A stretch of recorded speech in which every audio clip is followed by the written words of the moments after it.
அனைவருக்கும் வணக்கம். இது வந்து பார்த்தீங்கன்னா 73வது வீடியோ. இதில் வந்து கப் சைஸு அதை எப்படி கட் பண்ணுறது அப்படிங்கிற டீட்டெயில்ஸ் இதில் எல்லாமே இருக்கும். அதே மாதிரி கை மார்க் பண்ணி எப்படி கட் பண்ணுறது அப்படிங்கிற விளக்கமும் இதில் இருக்கும். அதாவது இது டீப் நெக்னுடைய 3வது வீடியோவாக அது பார்க்குது. அதனால் 71லேருந்து 77 வீடியோ வரைக்கும் உங்களுக்கு டீப் நெக்கினுடைய ப்ளவுஸினுடைய ஃபுல் டீட்டெயில்ஸுமே இதில் இருக்கும். இதில் காலர் நெக் எப்படி வைக்கிறதுங்கிறதும் கடைசி ஒரு 2 வீடியோவில் இது வரும். 76 77ல் பார்த்தீங்கன்னா காலர் நெக் பற்றி வரும். அதனால் இந்த வீடியோ தொடர்ச்சியாக 7 வீடியோ பாருங்கள். உங்களுக்கு இதில் ஆன்லைனில் எடுக்கக்கூடிய எல்லா விஷயங்களும் இந்த 77 வீடியோவோட முடிஞ்சிடும். அதுக்கு அடுத்த வீடியோஸ் எல்லாமே பார்த்தீங்கன்னா நீங்கள் இது வரைக்கும் கேட்டிருக்கிற சந்தேகங்களுக்கு எப்படியெல்லாம் விளக்கம் கொடுக்க முடியும் அப்படிங்கிறத அவங்கள வச்சு நான் அவங்க கிட்ட கேட்டு அதை எப்படியெல்லாம் சொல்லி கொடுத்துருக்காங்க அப்படிங்கிறத நம்ம அடுத்தடுத்த வீடியோவில் பார்ப்போம். இந்த வீடியோவில் கப் சைஸ் எப்படி கட் பண்ணுறது, கை எப்படி மார்க் பண்ணி கட் பண்ணியிருக்காங்க அப்படிங்கிறத நம்ம பார்ப்போம். வாங்க வீடியோக்குள்ளே போகலாம். நமக்கு எந்த அளவுக்கு கப் ஷேப்புக்கு ஒரு இது கொடுக்கணுமோ அந்த அளவுக்கு மட்டும் இப்படி கொடுத்தீங்கன்னா போதும். இந்த ஷேப் மட்டும் நீங்கள் கொடுத்தீங்கன்னா போதும். ரொம்ப இந்த பாயிண்டடாக வெட்டணும் அப்படின்னா நமக்கு தைக்கும் போதும் அது பாயிண்டடாக தான் வரும். அதனால இந்த பெண்டு ஷேப் வந்து நம்ம கொடுத்துக்கணும். அதே மாதிரி இங்கே என்ன பண்ணுறோம் அப்படின்னா கீழே இந்த 1 இன்ச்சுக்கு கீழே நீங்கள் எவ்வளோ இந்த லைன் வரைக்குமே நீங்கள் இந்த கிராஸ் போட்டுக்கலாம். எந்த அளவுக்கு நமக்கு வேணுமோ அந்த அளவுக்கு. அதே மாதிரி இங்கேயும் இதுதான் நமக்கு ஹைட்டு. கீழே 1/2 இன்ச்சு, அதே 1/2 இன்ச்சு இங்கே இருக்கிறதும் நமக்கு வேஸ்ட், எக்ஸ்ட்ரா தான் இருக்கும். அது தேவையில்லை. நமக்கு தேவை இந்த இடத்துல மட்டும் கிளாத் வந்து அதிகமாக தேவை. அதனால மட்டும்தான் இப்படி கொண்டு வந்திருக்கோம். சப்போஸ் இதை நம்ம ஸ்ட்ரைட் பண்ணி வெட்டிட்டோம் அப்படின்னா கப் ஷேப் பெருசாக இருக்கிறவங்களுக்கு அண்டர் பஸ்ட் கிட்ட கிளாத்தே இருக்காது. கை தூக்குனாங்கன்னா பிளவுஸும் சேர்ந்து மேலே தூக்கிடும். அப்போ நமக்கு பட்டி ஓரளவுக்கு திக்காக வரணும் அப்படின்னா இந்த இடத்துல நீங்கள் எவ்வளோ கிளாத் இறக்கம் கொடுக்குறீங்களோ அதுதான் முக்கியம். ஏன்னா பேக்ல இருந்து இவ்வளவுதான் இருக்கு. அப்ப ஃப்ரண்ட் இவ்வளவு கொடுத்தா அது கரெக்டா வருமா அப்படின்னா அப்படி கொடுத்தா மட்டும்தான் பிரின்சஸ் கட்டுக்கு வந்து கரெக்டா ஆகுமே ஒழிய ஃப்ரண்ட்டும் பேக்கும் ஈவனா வச்சு நம்ம கட் பண்ணோம் அப்படின்னா நிறைய பேருக்கு வர கம்ப்ளைண்ட் தான் கை மேல தூக்கும் போது கப் ஷேப்ல முன்னாடி இருக்க கிளாத்தும் நமக்கு மேல தூக்கும். அதனால அண்டர் பஸ்ட் இதோட நின்றும். அதுக்கு கீழே நமக்கு கொஞ்சமாவது ஒரு கிளாத் வந்து இருக்கணும். அப்படி இருந்தா மட்டும்தான் அது ஃபிட்டிங் வந்து நமக்கு கரெக்டா வரும். ஸோ இதில் பார்த்தீங்கன்னா இந்த நெக் ஷேப் வந்து என்ன ஷேப் நீங்கள் கொடுத்துருக்கீங்களோ அதே மாதிரி கட் பண்ணிக்கலாம்.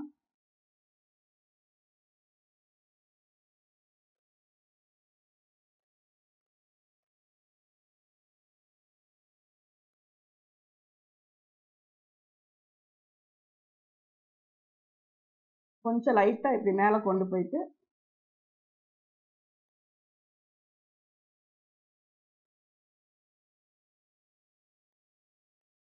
நம்ம நாச் போடும்போது மறந்துடாதீங்க, அவுட்டரில் இருக்க நாச் தான் நம்ம போடணும். சரிங்களா? இப்போ இந்த இடத்துல என்ன பண்ணுறோன்னா இதை வந்து ஃபஸ்ட்டு இந்த லைனை நீங்கள் எப்பவும் போல் வெட்டிடுங்க. இந்த கார்னர் மட்டும் இல்லாமல் இதை வந்து இப்படி ஸ்ட்ரைட்டாக கொடுத்து அது வெட்டிடலாம்.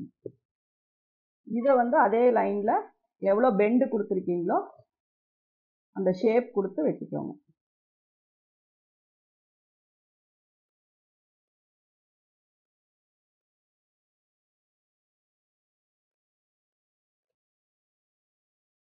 இந்த இடம் இப்படி வெட்டினா மட்டும்தான் அண்டர் பஸ்ட் கிட்ட உங்களுக்கு லூஸ் வராமல் இருக்கும். இதை ஸ்ட்ரைட் பண்ணிட்டீங்கன்னா கீழே அண்டர் பஸ்ட் கீழே உங்களுக்கு லூஸ் வரும்.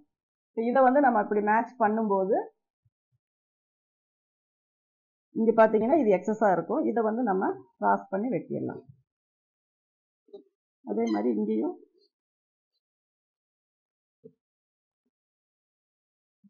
இப்போ இந்த பாயிண்ட்டுக்கு நேராக இங்கே வந்து நம்ம டாட் பிடிக்கணும். அது கொஞ்சம் இப்படி இறக்கி பிடிச்சிங்கன்னா தான் அது கரெக்டாக. ஏன்னா இது இப்படி அதிகமாக முன்னாடி கிளாத் கொடுத்துருக்கறனால நமக்கு இந்த டாட்டை விட கொஞ்சம் கீழே இறக்கி போட்டிங்கன்னா தான் அந்த டாட்டுக்கு நேராக வரும். ஏன்னா அப்போ டாட் இப்படி துணி இப்படி நகரும் போது அந்த டாட் வந்து உங்களுக்கு மேலே போகும். அதனால இது எந்த இடத்துல வேணுமோ அந்த இடத்துல இந்த லைன் போடுறதுக்கு மேலே கொஞ்சம் டாட் போட்டுக்கோங்க. இது ஒன்றும் பிரச்சனை இல்லை.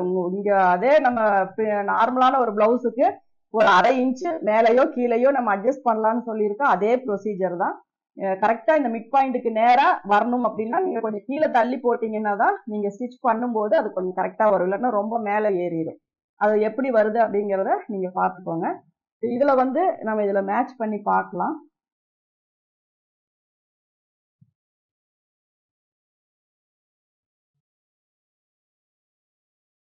எப்பவுமே இந்த ஃப்ரண்ட் போர்ஷன் மட்டும்தான் கொஞ்சம் இப்படி வரும். அதை மட்டும் நம்ம ஸ்ட்ரைட் மட்டும் பண்ணீங்கன்னா போதும். கிராஸா வர்றத ஸ்ட்ரைட் மட்டும் பண்ணீங்கன்னா போதும். அதே மாதிரி இப்படி ரொம்ப ஷார்ப்பா இருந்துச்சு அப்படின்னா அதை லைட்டா இப்படி கட் பண்ணிக்கோங்க. ஏன்னா என்ன ஆகும்னா நம்ம தைச்சதுக்கு அப்புறம் அது மட்டும் கொஞ்சம் நீட்டிட்டு இருக்கிற மாதிரி இருக்கும். இப்படி இப்படி வளைவா வந்துச்சுன்னா அதனால அது மேக்சிமம் நமக்கு ஸ்ட்ரைட் வர மாதிரி வெட்டிக்கோங்க இந்த எட்ஜ் மட்டும். அதுக்கப்புறம் நீங்க ஸ்டிச் பண்ணீங்க அப்படின்னா உங்களுக்கு இது கரெக்டா வந்துடும். மிட் பாயிண்ட்டுக்கு நேரா இது ஒரு 1 இன்ச் கேப்ல நீங்க இதுல நீடில்ல மார்க் போட்டுக்கலாம். இது பிடிக்கும் போது இந்த இடத்துல உங்களுக்கு இதுக்கு நேரா ஒரு டாட் போட்டுக்கலாம். உங்களுக்கு எப்படி கப் ஷேப் வருதோ அதுக்கு தகுந்த மாதிரி ஒரு 1 இன்ச் கேப்ல இங்க டாட் போட்டுக்கலாம். போட்டே ஆகணுங்கிற கட்டாயம் இல்லை. ஃப்ரண்ட்ல லூஸ் வருது அப்படின்னு நினைக்கிறவங்க மட்டும் நீங்க போட்டுக்கலாம். இது நீங்க இந்த டாட் போடும்போது இங்க கொஞ்சம் கிளாத் பிடிக்கும் போது இது இன்னும் கொஞ்சம் இப்படி ஸ்ட்ரைட்டா வரும். சரிங்களா? இல்லைன்னா கொஞ்சம் இப்படி இருக்கும். இது பிடிச்சிட்டிங்கன்னா இது கொஞ்சம் ஸ்ட்ரைட்டா வரும். எங்கேயுமே ஒரு கிளாத் ஒரு டாட் நம்ம பிடிக்கும் போது அதனுடைய அஃபெக்ட் பாத்தீங்கன்னா அதனுடைய எட்ஜுக்கு வரும். இங்க நம்ம பிடிச்சோம் அப்படின்னா நெக்கு கொஞ்சம் கீழே வரும். சரிங்களா? இதை பிடிக்கல அப்படின்னா நெக்கு மேல இருக்கும், இதுவும் இதா இருக்கும். இந்த இடம் லூஸ் வராம இருக்கணும், பிடிச்சா நல்லா இருக்கும், கப் ஷேப்பும் ஃபிட்டிங்கா வரும் அப்படின்னு நினைக்கிறவங்க மட்டும் இங்க பிடிங்க. இல்லாதவங்க பிரச்சனை இல்லை, அங்க பிடிக்காம கூட விட்டுறலாம். இப்ப இதுல பாத்தீங்கன்னா ஆம்ஹோல் நம்ம மெஷர் பண்ணும்போது ஒரு 3/4 இன்ச் நமக்கு சேர்த்தி வரும். எதனாலன்னா இங்க வந்து டீப்புக்கு வந்து ஒரு 1/4 இன்ச் சேர்த்தி வரும். இங்க தைக்கிறது போக உங்களுக்கு ஏன்னா நம்ம இங்க 1 இன்ச் கொடுத்துருக்கோம். இப்போ நீங்க இங்க இருந்து நீங்க மெஷர் பண்ணீங்கன்னா இங்க 5.5 இங்க 8.25. சரிங்களா? அப்போ 8.5 வர வேண்டிய 3/4 இன்ச் சேர்த்தி வர்றதுக்கு காரணம் இங்க 1/2 இன்ச் போயிடும். அந்த டீப்புக்கு வந்து ஒரு 1/4 இன்ச் டீப்பா வரும். அதனால ஒரு 3/4 இன்ச் நீங்க இதை வச்சுட்டு நீங்க மெஷர் பண்ணி பார்த்தீங்கன்னா ஒரு 3/4 இன்ச் ஆம்போல் வந்து கரெக்டா வந்துருமா அப்படின்னு தான் நம்ம டவுட்டுக்கு தான் மெஷர் பண்ணி பார்ப்போம். அப்படி நீங்க மெஷர் பண்ணும்போது பேக் வந்து 8 தான் கரெக்டா வரும். ஃப்ரண்ட் வந்து 3/4 இன்ச் சேர்த்தி வரும். 3/4 இன்ச் சேர்த்தி வரும்போது 1/2 இன்ச் இதுல ஸ்டிச் பண்ணிடுவோம். 1/4 இன்ச் வந்து நம்ம டீப் வெட்டுறதுனால ஒரு 1/4 இன்ச் சேர்ந்து வரும். அதனால ஒரு 3/4 இன்ச் வந்து நமக்கு அதிகமா தான் கிடைக்கும். இது வந்து பேக்கு. இப்ப இதுல வந்து நீங்க மேட்ச் பண்ணும்போது இந்த இதுவும் கரெக்டா வந்துடும். சரிங்களா? ஆனா நமக்கு ஸ்ட்ரைட் வர்றது இந்த லைன் தான். ஏன்னா நம்ம எக்ஸ்டெண்ட் பண்ணி போட்ட லைன் மட்டும்தான் நமக்கு ஸ்ட்ரைட்டா வரும். இதுல வெட்டி இருந்தோம்னா கப் ஷேப் வந்து இப்படி உள்ள போயிடும். அதனால அது வந்து நமக்கு கரெக்டா வராது. இதுல நம்ம வச்சு பார்க்கும்போது இந்த லைன் தான் நமக்கு எல்லா லைன்லயுமே கொஞ்சம் மேட்சிங் வராது. அப்படி வர்றதுனாலதான் நம்ம எக்ஸ்ட்ரா கிளாத் கொடுக்குறோம். ஏன்னா அது தைக்கும் போது வர அந்த அட்ஜஸ்ட்மெண்ட். இந்த இடத்துல ஒரு நாட்ச் போட்டுக்கோங்க. அப்பதான் உங்களுக்கு ஃப்ரண்ட் லென்த்தும் கரெக்டா வரும். இது வரைக்கும் நம்ம பட்டி வச்சுக்க முடியும். இதுல இருந்து இது வரைக்கும் நம்ம ஸ்ட்ரைட் பண்ணி கிளாத் கொடுத்து ஃபோல்டு பண்ணிக்கலாம். அந்த கிளாத்தை வந்து நீங்க யோக் மாதிரி ஷேப்லயும் கொடுக்கலாம், பட்டியாவும் கொடுக்கலாம், இல்ல எப்பவும் கொடுக்குற மாதிரி உள்பக்கமாவே ஃபோல்டு பண்ணியும் கொடுக்கலாம்.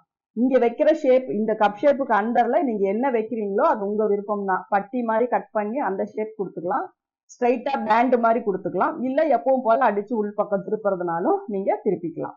இது வந்து நமக்கு அதே மாதிரி இந்த நெக்கு வந்து ரொம்ப இறக்க வேண்டாம்னு சொன்ன காரணமும் நம்ம இங்க முன்னாடி அதிகம் பண்ணும்போது நம்ம இதை கீழே இப்படி தள்ளும் போது என்ன ஆகும்னா இந்த நெக் வந்து ஒரு 1/2 இன்ச்சாவது கீழே இறங்கும்.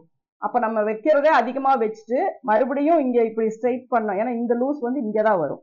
இதை இப்படி இறக்கும் போது இங்க வர வேண்டிய நெக் பாத்தீங்கன்னா 1/2 இன்ச்சு கீழே இறங்கி வரும். அப்ப நீங்க வைக்கும் போதே 7, 7.5 எல்லாம் வச்சுட்டீங்கன்னா அது இன்னுமே கீழே இறங்கும். அப்ப நம்ம போடும்போது அந்த ஒரு அந்த ஃபிட்டிங் வந்து நமக்கு கிடைக்காது. அதனால எப்பவுமே இந்த மாதிரி கிராஸ் பண்ணி கட் பண்ணும்போது பிரின்சஸ் கட் பண்ணும்போது இல்ல, எக்ஸ்ட்ராவா முன்பக்கம் கிளாத் விட்டு நம்ம கட் பண்ணும்போது நீங்க ஒரு நெக் வந்து ஒரு 1/2 இன்ச்சு நீங்க மேலேயே வச்சுக்கோங்க. அப்பதான் வந்து இது நீங்க டாட் பிடிக்க இறக்கும் போது இந்த ஷேப் வந்து உங்களுக்கு கரெக்டான ஒரு பொசிஷன்ல வந்து உட்காரும். சரிங்களா? அப்ப இந்த டாட் பிடிக்கும் போது உங்களுக்கு அது கரெக்டா இருக்கும். இந்த டாட் பிடிக்கும் போதுமே நகத்துல நல்லா பிரஸ் பண்ணிட்டு அந்த இடத்துல டாட் இருக்கிற மாதிரியே இல்லாம தான் நீங்க பிடிக்கணும். சும்மா இப்படி வளைச்செல்லாம் பிடிச்சி விட்டுட்டீங்கன்னா இந்த டாட் பிடிக்கிற பர்பஸே கிடையாது அது. சரிங்களா? அப்படியே ஷார்ப்பா வரணும். நகத்துல பிரஸ் பண்ணிட்டீங்கன்னா அந்த இடத்துல ஒரு டாட் இருக்கு அப்படிங்கிற அந்த ஒரு இதே நமக்கு தெரியக்கூடாது. அந்த அளவுக்கு தான் நம்ம பிடிக்கணும். அதே மாதிரி இங்க ஜாயின் பண்ணும் போதும் மேல இருந்து கீழே தான் நம்ம கொண்டு வரணுமே ஒழிய கீழே இருந்து மேல கொண்டு போனோம் அப்படின்னா மறுபடியும் ஆம்ஹோல் கரெக்ஷன் பண்ணணும். ஆம்ஹோல் கரெக்ஷன் பண்ணீங்கன்னா ஷோல்டர்ல உங்களுக்கு வித்தியாசம் வரும். அதனால எப்பவுமே ஆம்ஹோல் சைட்ல இருந்து கீழே கொண்டு வந்தீங்க அப்படின்னா தான், அது லெஃப்ட் ரைட்டு எதுவா இருந்தாலும் மேல இருந்து கீழே கொண்டு வரும்போது தான் உங்களுக்கு அந்த ஃபிட்டிங் வந்து கரெக்டா வரும். இதுல வந்து ஸ்லீவ்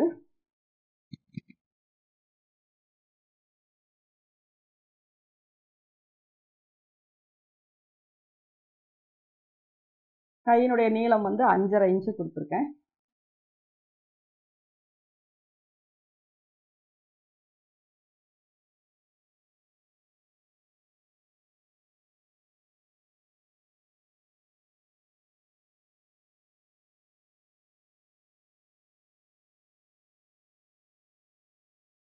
இது வந்து எக்ஸ்ட்ரா இருக்கிறத கட் பண்ணுறதுக்கு இதுதான் நமக்கு லைன். இங்கேருந்து 5.5 + 1/2 6 இன்ச்சு நான் மார்க் பண்ணுறேன்.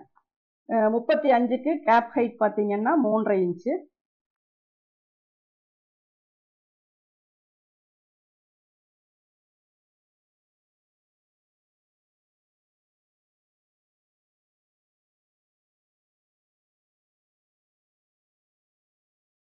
இதில் 8 இன்ச்சு.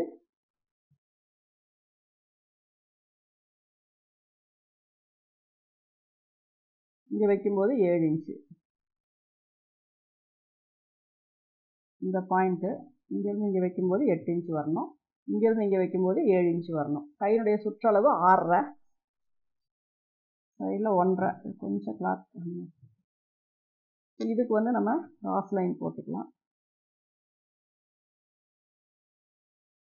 5.5 இன்ச்சு வச்சு சப்போஸ் உங்களுக்கு அந்த கீழே அடிக்கைக்கு துணி கம்மியாக இருக்குன்னா நீங்கள் இப்படி பெண்ட் பண்ணி கட் பண்ணிக்கோங்க. இந்த அளவு போதும் அப்படின்னா நீங்கள் இப்படியே விட்டுக்கலாம்.